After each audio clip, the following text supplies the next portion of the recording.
கேள்வி எல்லாரும் பேசினது திருமதி சசிகலா அவர்களை இந்த கட்சியில சேர்க்கணுமா வேண்டாமா, அடுத்தது அவர்கள் பொதுச் செயலாளரா அல்லது யார் பொதுச் செயலாளர், இந்த கட்சியை யார் வழிநடத்துறது, இது பத்தி பல ஒரு 2-3 விதமான ஒரு கருத்துக்களை நம்ம பேசணும். என்னுடைய அபிப்பிராயம் என்பது ஒரு போன்ற சென்ற தேர்தலில் பார்த்தீங்கன்னா 2016 திமுகவுக்கும் அதிமுகவுக்கும் இருந்த வாக்கு வித்தியாசம் 1%. ரெண்டாவது தினகரன் ஒரு தனி அணியாக ஒரு கட்சியை வச்சு அவர் அந்த கட்சியை பிரிச்சிருக்காரு. ரெண்டாவது நாம அண்ணா திராவிட முன்னேற்ற கழகத்துல ஒரு ஜாதி அமைப்புகளுக்கு அப்பாற்பட்டவர்களாக நம்ம விளங்கினாலும் கூட ஓரளவுக்கு தென் மாவட்டங்கள்ல சசிகலா அவர்கள் இருக்கிற இந்த வாக்குகளை பிளக்கக்கூடிய சக்தியாக தினகரன் மூலமாக இருந்திருக்கிறாங்க.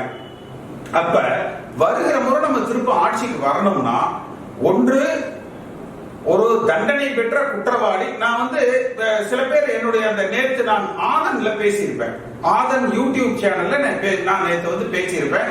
தயவு செஞ்சு அதை பாருங்க, என்னோட பேஸ்புக்லயும் நான் போட்டிருக்கிறேன். ஒண்ணு, ஒரு கட்சியினுடைய உறுப்பினரை நீங்க இந்த கட்சியில இருக்கக்கூடாது, நாங்க சேட்ட மாட்டோம் அப்படின்னு சொல்லி நம்ம வெளியில அனுப்புறதுக்கு ஒரு இந்த கட்சியால உருவாக்கப்பட்டவர்கள், இந்த கட்சிக்காக உழைத்தவர்கள் ஒதுக்கப்படக்கூடாது. இது புரட்சி தலைவர் எம்ஜிஆர் அவர்கள் காலத்திலிருந்து சொல்லக்கூடியது. அதே சமயத்துல ஒரு தண்டனை பெற்ற குற்றவாளி, இதை நான் பதிவு செஞ்சிருக்கிறேன். ஆதன் நியூஸ் சேனல் இன்னைக்கு என்னோட பேஸ்புக்ல போட்டிருக்கேன், அவங்களோட யூடியூப் சேனல்ல போய் பாருங்க. ஒரு தண்டனை பெற்ற குற்றவாளி இந்த இயக்கத்திற்கு தலைமை பொறுப்பு ஏற்பதை அதிமுக தொண்டர்கள் ஏற்றுக்கொள்ள மாட்டார்கள், நான் ஏற்றுக்கொள்ள மாட்டேன் அப்படிங்கறத தெளிவா சொல்லி இருக்கிறேன். இன்னைக்கு காலையில கூட ஒரு அந்த விகடன் டிவியில ஒரு பேட்டி என்கிட்ட எடுத்தாங்க இது சம்பந்தமாக. அவர்களிடத்துல நான் தெளிவா சொல்லியிருக்கேன், அவர் இந்த கட்சியில உறுப்பினராக இருந்துட்டு போறதுன்னா இருந்துட்டு போலாம், ஆனால் அவர் ஒரு பொறுப்புக்கு வருவதையோ, அவர் இந்த கட்சிக்கு தலைமை பொறுப்பு ஏற்பதையோ, அவர் இந்த கட்சியை வழிநடத்துவதையோ இல்ல அவர் வந்தா அவர் தான் பொதுச் செயலாளர், அவருக்கு தான் எல்லாரும் கட்டுப்படுவாங்க, அதனால அவர் கையில் இந்த கட்சி ஒப்படைக்கப்படணும் அப்படிங்கிறதையும் நான் ஏற்றுக்கொள்ள மாட்டேன். இந்த கட்சியுடைய தலைவர் என்பவர் 1.5 கோடி அண்ணா திராவிட முன்னேற்ற கழக அடிப்படை உறுப்பினர்களால தேர்ந்தெடுக்கப்படுகிறவராக மட்டுமே இருக்கணும் அப்படிங்கறத நான் தெளிவா சொல்லியிருக்கேன். ஆனா அதே இடத்துல என்ன சில தவறு செய்கிறாங்கன்னா, சசிகலா அவர்களை ஆதரிக்கிறவர்கள் இல்ல அப்படின்னா அம்மாவுக்கு தானே அதுல தண்டனை பெற்றிருக்கிறாங்க அப்படின்னு சொல்றாங்க. அதாவது அம்மா அவர்கள் இறந்துட்டாங்க.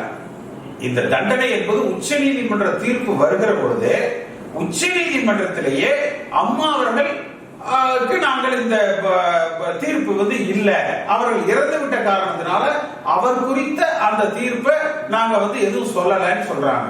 அப்ப அம்மா அவர்கள் இறக்கிற பொழுது அம்மாவிற்கு இறுதியாக கிடைத்த தீர்ப்பு என்பது கர்நாடகா உயர் நீதிமன்றத்துடைய தீர்ப்பு. அதுல அவரை நிரபராதின்னு சொல்லியிருந்தாங்க.